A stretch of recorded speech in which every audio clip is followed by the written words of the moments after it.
یاسا و ڕاوێری بەشی یاسا بە دروشمی زانست شکۆی کۆمەڵگایەوە بە چاودێری سەرۆکۆماری عێراق زانکۆی گەشەپێدانی مرۆیی لە یاریگای یانەی وەرزشی قەرەداغ لە قەزای قەراغ ئاهەنگی دەرچوونی یەکەمین خولی خوێندنی خۆی ڕێکخست.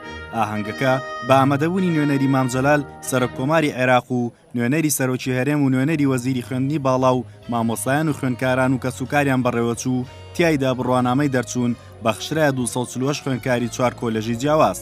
لە سەرەتای مەراسیمەکەشدا عومەر فەتاح وتاری سەرۆککۆماری عێراقی پێشکەش کرد و تیایدا وێڕای پیرۆزبایی لە دەرچوان دەرچوونی ئەم پێلە خوێندکارەی بە گرنگ وەسف کرد و هیوای خواست ببنە تاکێکی گرنگ و بەسوود بۆ کۆمەڵگا. زۆر خۆشحاڵم بەوەی کە هەر لە سەرەتاوە هاوکار و پشتیوانتان بووین. ئەو پشتیوانیەش لە بڕوای تەواومان بووە بە توانا و ڕۆڵی کادرەکانی زانکۆکانمان لەبەرەو پێشبردننی زانست و زانیاری و گەشەکردنی وڵات و پێشخستنیدا.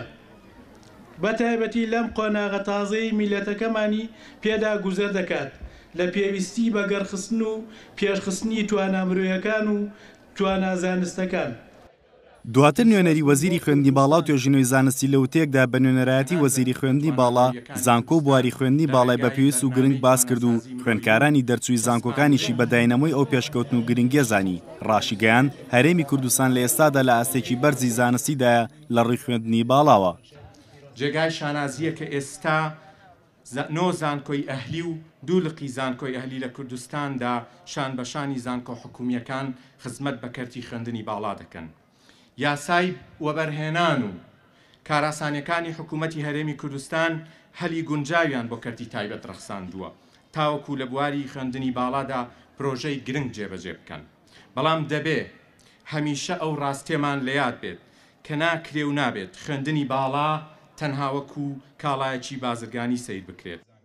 سەرۆکی زانکۆی گەشەپێدانی مرۆیی لە وتەکەی داوتی بە دەرچوونی ئەم پۆلە خوێندکارە هەست دەکەین ئامانجێکی گەورەمان بە هەوڵی مامۆسایان و خوێندکاران بۆ خزمەتی ئەکادیمی و زانستی کۆمەڵگا هاتۆتە دی. سوپاسی و پاڵپشتی بەردەوامی مامجەلال سەرۆککۆماری عێراق و سەرۆکی هەرێم و هەموو کەسولایەنانەشی کرد کە لە دامەزراندن و سەرکەوتنی زانکۆگەدا دەورێکی گرنگ و کاریگەریان هەبووە. لای هەمووان ئاشکرایە کە زانکۆی گەشەپێدانی مرۆیی لە یەکەم ڕۆژی کارکردنیەوە دروشمی زانستی هەڵگرتووە و هەردەم کار دەکات لە پێناو پارێزگاریکردن لەو دروشمە و خودی خوێندکاران و قوتابیانیش کە لە یەکەم ڕۆژەوە کە بە زانکۆ ئاشنا بوون ئەو ڕاستێ دەزان کە زانکۆ دڵسۆزانە زەمینەی خوێندنی بێجیاوازی بۆ ڕەخساندن بۆ ئەوەی ئەم ڕۆی لێبێتە بەرهەم کە ئەم خوێندکار و قوتابی ئازیزانە بە پسپۆڕی جیاجا پێشکەش بە کۆمەڵگا بکەین.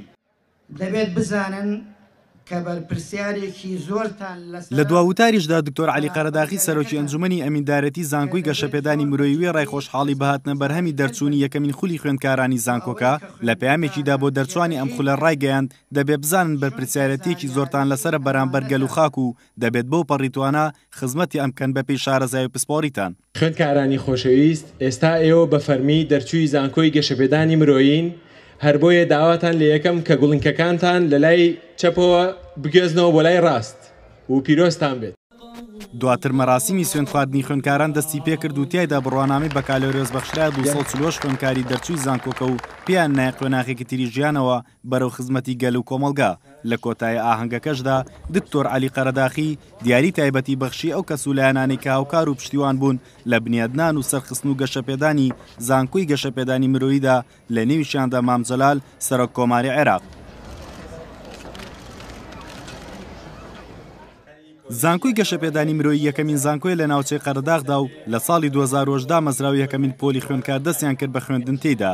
زانکۆکە لە سەرەتادا لە 4 کۆلەژ پێگات و لە یەکەمین خولی خوێندنیشیدا 384 خوێندکاری هەبوو. ئەم ڕۆژ پاش 4 ساڵ خوێندن تێیدا توانی بە سەرکەوتویی 240 دەرچووی خاوەن بڕوانامی بە کالۆرێز پێشکەش بکات.